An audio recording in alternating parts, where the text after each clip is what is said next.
বিড়া দিয়ে দিলি মামু করবা নাকি?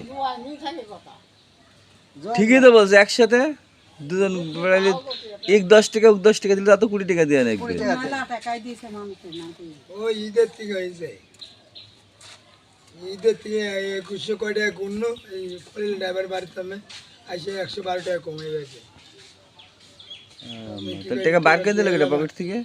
যাই হোক তোর মাক তো আমরা ফুবু বললি, তো যাই হোক তুই আমার টাকা করে দিলে তুই সামনে দিলি, তুই তো ভাই হে। ধার হ্যাঁ ধার হ্যাঁ দেখো মামু,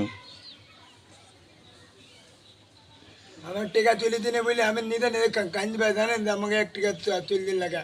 আজ আমার এই তুলে কেউ লাইক বাইরে আল্লাহর বুঝতে আমার এরম হয়ে গেছে বলে কেউ তুলে দেয় মানুষ না হয়। তুই ভুল করে গেটের কাছে বসে থাকতাম না, আসার সময় জায়গা তোর এত বুঝ দিলি তুই। এ মেয়ে বলে তোমাকে যুক্তি প্রথমে কে দিল যে ঈদগাহ যাইতে হবে? ওই মা বলে বুঝছিল সকালকে যাইতে। তুই সকালকে যাওনি কেন তুমি? তোর বাপ কিছু আমি তো দেখেছি তুমি একদম নামাজের শেষে গেছো। যাই ঢুকতে গেলে হেঁটে দিই। নামাজে শেষে গেছি কিনা তুমি না, ওই এখন মনে হয় দেড় সঙ্গে গেছি। তো একই তো কথা, মুনাজাত করি কথাটা বলার টাইম লাগবে না? তুমি নামাজের আগে যাবা, ওরা নামাজের আগে নামাজ শুরুর আগে বুঝবে।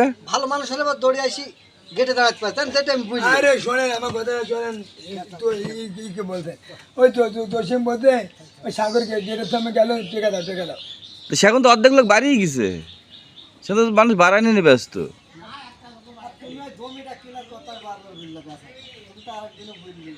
না আমি আর জমি কিনে কি করবো? আমার মামুরের জমি বিক্রি হয়ে গেছে। মামুর এটা থাকতে থাকতে যদি বেচতো তাহলে দুটো একসাথে নিয়ে কাজ করা যেত।